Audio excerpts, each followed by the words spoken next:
जय हिंद साथियों, स्वागत है आप सभी का आपके अपने स्टडी प्लेटफॉर्म दी नवोदय क्लासेस में। और एक बार फिर से मैं आप लोगों के बीच हूँ एएलपी टेक्नीशियन के लिए एक बहुत ही बेहतरीन प्रश्नों की श्रृंखला के साथ। तो आशा करते हैं कि आपको वीडियो अच्छा लगेगा, और यदि वीडियो अच्छा लगे तो वीडियो को लाइक करें, और यदि चैनल पर नए आए हैं तो सब्सक्राइब करना ना भूलें दोस्त। सब्सक्राइब करने के साथ ही आप लोग बेल आइकन को भी प्रेस कर दें, ताकि हमारे द्वारा आने वाली प्रत्येक वीडियो का जो नोटिफिकेशन है आपको तत्काल मिल जाए, ठीक है। और साथ में अपने यार दोस्तों में शेयर भी करते रहें और हमें सपोर्ट करें, ठीक। हमें आपसे यही आशा है कि आप लोग हमारा सपोर्ट करेंगे और हम इसी तरह आपके लिए निरंतर कार्य करते रहेंगे, ठीक है। तो चलिए शुरू करते हैं और लेते हैं हम अपना आज का पहला प्रश्न। फर्स्ट क्वेश्चन है हमारा यहाँ पर, दृढ़ता गुणांक का माप है। दृढ़ता गुणांक का माप है। ऑप्शन ए कह रहे हैं सामर्थ्य, बी दृढ़ता, सी दुर्नम्यता और डी प्रत्यस्थता, ठीक है। दृढ़ता गुणांक, जो इंग्लिश मीडियम वाले हैं तो देखिए, दृढ़ता गुणांक को हम लोग इंग्लिश में कहते हैं रिजिडिटी कोफिशिएंट। क्या कहते हैं? रिजिडिटी कोफिशिएंट, ठीक है। हिंदी में ये दृढ़ता गुणांक, ठीक, कोफिशिएंट। चलिए, तो ये मापता है, गुणांक का माप है, क्या है इसका राइट आंसर है हमारा बी दृढ़ता। क्या है राइट आंसर? बी दृढ़ता है, ठीक है। दृढ़ता गुणांक का माप है दृढ़ता। चलिए नेक्स्ट है, रोटामीटर का प्रयोग पाइपों में क्या मापने के लिए किया जाता है, ठीक है। रोटामीटर का जो प्रयोग है पाइपों में, कह रहे क्या मापने के लिए क्या किया जाता है? ऑप्शन ए है वेग, बी दाब, सी विसर्जन और डी घूर्णन। तो जो रोटामीटर का प्रयोग है दोस्त, वो पाइपों में विसर्जन मापने के लिए किया जाता है, ठीक है। क्या मापने के लिए किया जाता है? विसर्जन मापने के लिए, ठीक है। किसी पाइप या नली में जो उसकी बहाव की दर होती है, ठीक है, प्रवाह की दर को ज्ञात करते हैं हम लोग इससे। नेक्स्ट है कि सूक्ष्म जीवाणुओं युक्त पदार्थ का शीतलीकरण एक प्रक्रिया है जिसका कार्य है सूक्ष्म जीवाणुओं युक्त पदार्थ का शीतलीकरण, यानी रेफ्रिजरेशन। शीतलीकरण को इंग्लिश में कहेंगे रेफ्रिजरेशन, जिसका कार्य है ऑप्शन ए कह रहे जीवाणुओं का नाश करना, बी जीवाणुओं के विकास की गति घटाना, सी जीवाणुओं को निष्क्रिय करना और डी जीवाणुओं के जीव द्रव का संकुचन करना। तो यहाँ पर राइट आंसर होने वाला है हमारा सी, जीवाणुओं को निष्क्रिय करना। क्या है राइट आंसर? राइट आंसर है कि ये जीवाणुओं को क्या कर देता है, इस प्रक्रिया में जीवाणुओं को निष्क्रिय कर दिया जाता है। नेक्स्ट है, पौधा प्रकाश ऊर्जा को रासायनिक ऊर्जा में परिवर्तित करता है, ठीक है। पौधे जो हैं वो किसको, लाइट एनर्जी को केमिकल एनर्जी में परिवर्तित करते हैं। यह प्रक्रिया है, इस प्रक्रिया को क्या कहते हैं? ऑप्शन ए रसाकर्षण प्रक्रिया, बी श्वसन क्रिया, सी प्रकाश संश्लेषण और डी पुनरुत्पादन क्रिया, ठीक है। तो जो प्रकाश ऊर्जा का जो रासायनिक ऊर्जा में परिवर्तन करते हैं पौधे को, इस क्रिया को हम लोग कहते हैं, ऑप्शन नंबर सी हमारा यहाँ पर राइट हो जाएगा, प्रकाश संश्लेषण की क्रिया, ठीक है। तो ये जो प्रकाश संश्लेषण की क्रिया है, ये पौधों में जल, ठीक है, यानी जल बोले तो वाटर, जल, ठीक है, और प्रकाश, ठीक है, प्रकाश पर्णहरित यानी क्लोरोफिल, पर्णहरित, ठीक है, जल, प्रकाश, क्लोरोफिल, ठीक है, और कार्बन डाइऑक्साइड CO2, ठीक है। इनकी उपस्थिति में ये लोग पौधे क्या बनाते हैं? कार्बोहाइड्रेट का निर्माण करते हैं, ठीक है, कार्बोहाइड्रेट का निर्माण करते हैं, और इस प्रक्रिया को हम लोग कहते हैं फोटोसिंथेसिस या प्रकाश संश्लेषण। तो राइट आंसर हो जाएगा हमारा सी, प्रकाश संश्लेषण। क्वेश्चन 5वां है हमारा, क्वेश्चन नंबर कि ध्वनि तरंगें हैं। ध्वनि तरंगें कैसी हैं? ऑप्शन ए कह रहे हैं लंबवत, बी तिर्यक यानी तिरछी, सी कह रहे हैं आंशिक लंबवत और आंशिक तिर्यक, डी कभी कभी लंबवत और कभी कभी तिर्यक। तो इसका जो आंसर है कि जो ध्वनि तरंगें हैं वो कैसी हैं? आंशिक लंबवत हैं और आंशिक तिर्यक हैं, ठीक है। कैसी हैं? आंशिक लंबवत हैं और आंशिक तिर्यक। तो राइट आंसर क्या हो गया यहाँ पर हमारा? राइट आंसर हो जाएगा हमारा सी। ठीक है, सी हो जाएगा। ठीक, और इनकी जो आवृत्ति होती है, ठीक है, ध्वनि तरंगों की, ठीक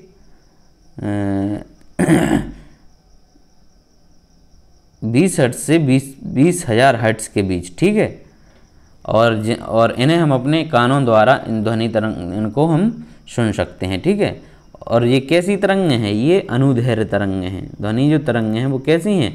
अनुदैर्घ्य तरंगें हैं। चलिए नेक्स्ट,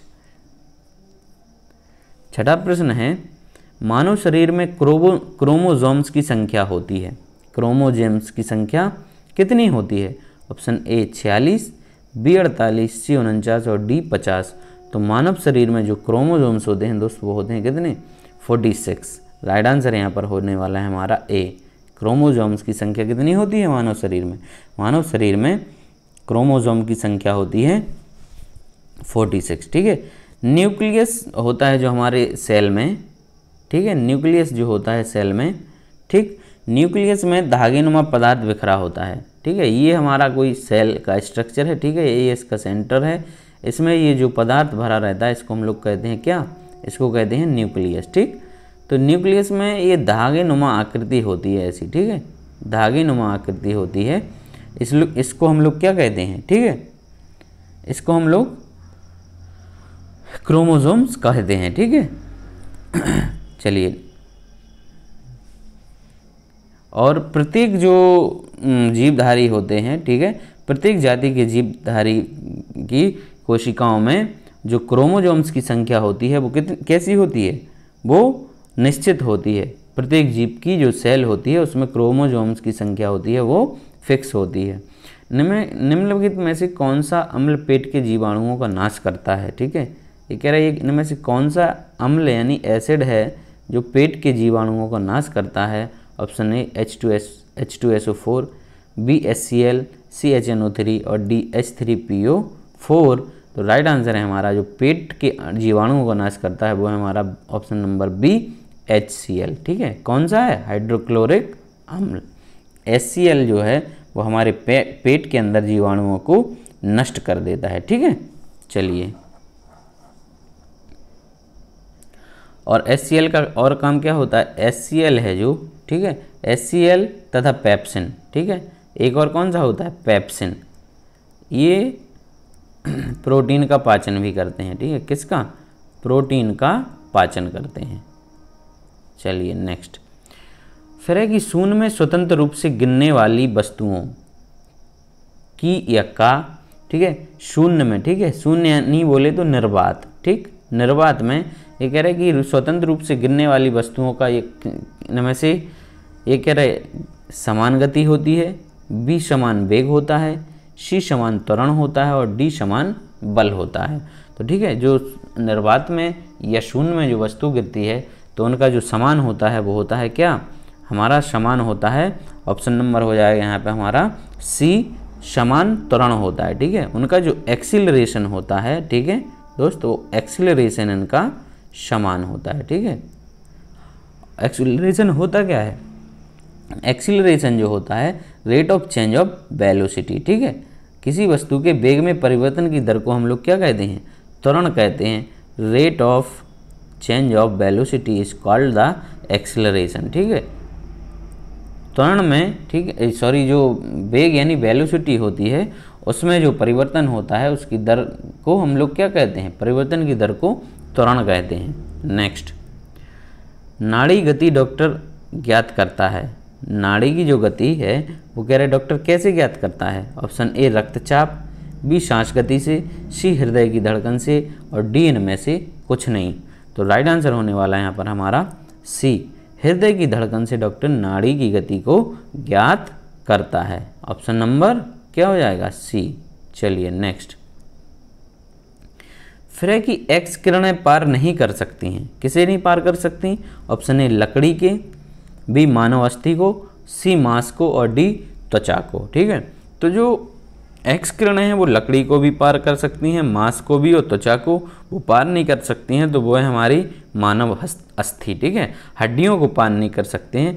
तभी हम लोग जब एक्सरे कराते हैं, ठीक है, हम एक्सरे होता है तो उसमें एक्सरे में हमारी हड्डियाँ स्पष्ट दिखाई दे जाती हैं, और जिससे हमें यदि उसमें कोई एक हड्डी में फ्रैक्चर वगैरह है, ठीक है, कोई टूट वूट होती है तो वो हमें दिख जाती है, क्योंकि जहाँ पर जो गैप आ जाता है हड्डियों में वहाँ से हमारी जो एक्सरे किरणें हैं वो पार हो जाएंगी, तो हमें जो गैप है वो स्पष्ट दिख जाएगा। ठीक है, चलिए फिर निम्नलिखित में से कौन सा विटामिन बी कॉम्प्लेक्स समूह से संबद्ध नहीं है। ठीक है, ऑप्शन ए कह रहा है कि राइबोफ्लेविन, बी थायमिन, सी एस्कॉर्बिक अम्ल और डी फॉलिक एसिड। ठीक है, तो जो एस्कॉर्बिक यहाँ पे एस्कॉर्बिक एसिड है दोस्तों, एस्कॉर्बिक एसिड होता है ये विटामिन सी का होता है। ठीक है,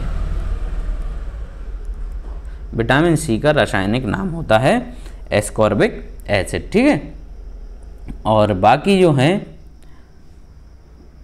ये सारे विटामिन बी कॉम्प्लेक्स समूह से संबंधित हैं। ठीक है, ये सारे विटामिन बी कॉम्प्लेक्स से संबंधित हैं। ठीक है, राइबोफ्लेविन कहा जाता है किसको, B2 को, और जो थायमिन है भी वो इसको B1 को कहा जाता है। चलिए नेक्स्ट, किस रोग के प्रतिरोध के लिए BCG का टीका दिया जाता है। ठीक है, BCG का टीका दिया जाता है, ऑप्शन ए पोलियो, बी राजयक्षमा या टीबी, सी हेपेटाइटिस ए और डी खसरा। तो जो BCG का टीका लगाया जाता है वो लगाया जाता है टीबी के लिए। ठीक है, टीबी के इलाज के लिए BCG का टीका हम लोग लगाते हैं। चलिए नेक्स्ट, फिर है कि रेडियो धर्मिता की खोज किसने की थी। ठीक है, रेडियो एक्टिविटी की खोज किसने की थी। ऑप्शन ए है हमारा हेनरी बेक्वेरेल, बी है सत्येंद्रनाथ बोस, सी जॉन्स जैकब वर्जेलियस और डी एल्बर्ट आइंस्टीन। तो जो रेडियो धर्मिता की खोज थी वो की थी हेनरी बेक्वेरेल। राइट आंसर क्या हो जाएगा, ए हेनरी बेक्वेरेल। चलिए फिर हमारा क्वेश्चन कि नाइट्रोजन साइकिल में कौन सा भाग नहीं लेता है। ठीक, नाइट्रोजन साइकिल में कौन भाग नहीं लेता है। ऑप्शन ए है हमारा बैक्टीरिया, बी CO2 और सी HNO3 और डी NH3। ठीक है, तो जो नाइट्रोजन साइकिल होता है, जो हमारा इकोसिस्टम होता है, पारिस्थितिकी तंत्र, इकोसिस्टम में नाइट्रोजन का भिन्न अवस्थाओं में उसका जो चक्रण होता है वो हमारा नाइट्रोजन साइकिल कहलाता है। ठीक है, तो इस नाइट्रोजन साइकिल में जो भाग नहीं लेता है वो है हमारा कार्बन डाइऑक्साइड। ठीक है, CO2। राइट आंसर क्या हो जाएगा, बी। नाइट्रोजन साइकिल में कार्बन डाइऑक्साइड भाग नहीं लेता है। फिर है कि किसी स्थान पर सरल लोलक की लंबाई 1 मीटर है। ठीक है, और उनके दोलन का आवर्तकाल है जो वो 2 सेकंड है, उस स्थान पर गुरुत्वीय त्वरण क्या होगा। ठीक है, तो हमें पता है कि जो यहाँ पे हमें गुरुत्वीय त्वरण निकालना है। ठीक, तो सरल लोलक की जो हमें यहाँ पर लंबाई दी गई है, लेंथ, ठीक है, वो है हमारी 1 मीटर, और उसका जो आवर्तकाल यानी टी, दोलन का आवर्तकाल T इक्वल टू हमें 2 सेकंड दिया गया है। ठीक है, तो दोलन का जो आवर्तकाल होता है T is equal to, formula होता है हमारा 2 pi under root L upon G। ठीक, क्या होता है 2 pi is equal to T is equal to 2 pi under root L upon G। इसी में हमें जो वैल्यूज़ दी गई हैं हम उनको पुट कर देंगे। ठीक है, तो T की वैल्यू दी गई है 2। ठीक, 2 is equal to 2 pi under root L कितनी दी गई है 1, L की वैल्यू 1 और अपॉन G। ठीक है, दोनों तरफ स्क्वायर करेंगे। ठीक, दोनों तरफ स्क्वायर करने पर क्या आएगा, 4 is equal to 2 pi 4 is equal to, तो ये हो जाएगा फिर हमारा स्क्वायर करने पर 4 हो जाएगा, 4 पाई स्क्वायर, और ये हो जाएगा L अपॉन G। ठीक है, G की हमें वैल्यू निकालनी है, 4 से 4 हमारा कैंसिल हो जाएगा, तो G is equal to, L की तो हमें वैल्यू दी है। ठीक है, G इज इक्वल टू आ गया हमारा पाई स्क्वायर। ठीक है, क्या आ जाएगा, G का हमारा हो जाएगा वैल्यू पाई स्क्वायर। तो पाई की वैल्यू होती है हमारी 3.14, इसका स्क्वायर करेंगे तो ये आ जाएगी हमारी 9.86 मीटर पर सेकंड। राइट आंसर हो जाएगा हमारा यहाँ पर कौन सा, बी, 9.86 मीटर पर सेकंड। क्वेश्चन है हमारा कि किसी अक्रिय गैस के बॉटम सेल, ठीक है, आउटर मोस्ट सेल में इलेक्ट्रॉनों की संख्या क्या होती, कितनी होती है, ठीक है, अक्रिय गैसेस यानी नोबल गैसेस के में, ठीक। ऑप्शन ए कह रहे हैं कि 6, बी 7, सी 8 और डी 9। तो जो बाह्यतम सेल होती है, ठीक है, जो हमारी नोबल गैसेस होती हैं, नोबल गैसेस, ठीक है, हमारी जो पहली सेल होती है, जैसे हम लोग मान लीजिए नोबल गैसेस हैं हमारी हाइड्रोजन, हीलियम, हाइड्रोजन नहीं है, पहला आता हाइड्रोजन, ठीक है, ये नहीं है, हीलियम है हमारी नोबल गैसेस, ठीक है, और एक है नियोन, ठीक है। नियोन का जो एटॉमिक नंबर होता है वो होता है 10। तो जो पहली वाली जो सेल है हमारी, इसमें आ जाएंगे 2 इलेक्ट्रॉन। इसके बाद दूसरी जो बचती है उसमें कितने आ रहे हैं, दूसरी में हमारे आ रहे हैं 8 आ जाएंगे, ठीक है, 10 में से 2 चले जाएंगे तो 8 बचेंगे। तो जो आउटर मोस्ट सेल होती है, ठीक है, आउटर मोस्ट सेल होती है हमारी किनकी, जो नोबल गैसेस हैं, तो उनकी आउटर मोस्ट सेल में जो इलेक्ट्रॉनों की संख्या होती है वो होती है कितनी, 8, ठीक। और जो इसकी वैलेंसी होगी, ठीक, वैलेंसी क्या होगी, वैलेंसी होगी 0, ठीक। अक्रिय गैसें हैं जो नोबल गैसेस हैं, उनकी जो वैलेंसी होती है वो वैलेंसी 0 होगी, ठीक है। अच्छा, वैलेंसी होती क्या है, वैलेंसी वो कहलाती है कि किसी रासायनिक क्रिया में भाग लेने के लिए जो उनकी क्षमता है, ठीक है, क्षमता को हम लोग क्या कहते हैं, वैलेंसी कहते हैं। चलिए नेक्स्ट है 17 है कि मेंडलीफ के अनुसार तत्वों के गुण आवर्ती फलन होते हैं। ऑप्शन ए परमाणु भार के, बी परमाणु आयतन के, सी परमाणु संख्या के और डी परमाणु घनत्व के। तो मेंडलीफ के अनुसार तत्वों के गुण, मेंडलीफ के अनुसार तत्वों के गुण जो आवर्ती फलन होते हैं वो किसके होते हैं, वो होते हैं, राइट आंसर ए परमाणु भार के। क्या हो जाएगा, राइट आंसर ए परमाणु भार के। चलिए नेक्स्ट है, निम्नलिखित में से किसके कारण दूध का रंग सफ़ेद होता है, दूध का रंग सफ़ेद होता है। Option A carotene, B rennin, C lactose और डी केसिन। तो दोस्त जो दूध का रंग सफ़ेद होता है वो होता है हमारा किसके कारण, केसिन के कारण, ठीक है, केसिन के कारण दूध का रंग कैसा होता है, दूध का रंग सफ़ेद होता है, ठीक। और आगे हमारा क्वेश्चन, निम्नलिखित में से कौन सा युग्म ऑक्सीकारक एवं अवकारक, ठीक है, ऑक्सीकारक और अवकारक दोनों हैं। ऑप्शन ए हमारा सोडियम और पोटेशियम, बी है हमारा बेरियम, ठीक है, बी ए है जो वो बेरियम और एस से हमारा सल्फर, सी ए कैल्शियम और मैग्नीशियम, डी है हमारा Fe आयरन और CO है हमारा कोबाल्ट, ठीक है, Fe आयरन और CO कोबाल्ट। तो जो ऑक्सीकारक एवं अवकारक दोनों हैं इनमें से वो है हमारे कौन से, ऑप्शन नंबर बी बेरियम और सल्फेट, ठीक है, कौन से, बेरियम और सल्फेट। चलिए 20वां क्वेश्चन है, ईस्ट एक एंजाइम स्रावित करता है जो किण्वन के लिए उत्तरदायी होता है, यह एंजाइम है, ठीक है, वो कौन सा एंजाइम है जो किण्वन के लिए उत्तरदायी होता है। तो ऑप्शन ए है इन्वर्टेज, बी जाइमेज, सी डिहाइड्रोजिन्स और डी हमारा एल्डोलेज, ठीक। तो राइट आंसर होगा हमारा यहाँ पर बी जाइमेज, ठीक है, जाइमेज जो एंजाइम है वो किण्वन के लिए, ठीक है, जो कौन, ईस्ट इसको स्रावित करता है, ठीक है, कौन करता है, ईस्ट इसको स्रावित करता है। चलिए नेक्स्ट, पौधों में फ्लोएम का क्या कार्य है, ठीक है, पौधों में फ्लोएम भी होता है और एक जाइलम भी होता है, ठीक है। तो फ्लोएम का जो कार्य होता है, ऑप्शन ए कह रहा है कि भोजन संबंध पत्तियों से पौधों के अन्य भागों तक पहुंचाने का कार्य करते हैं, बी श्वसन के लिए ऑक्सीजन का संवहन करते हैं, सी अवशोषित लवणों का संवहन और डी भोजन निर्माण में।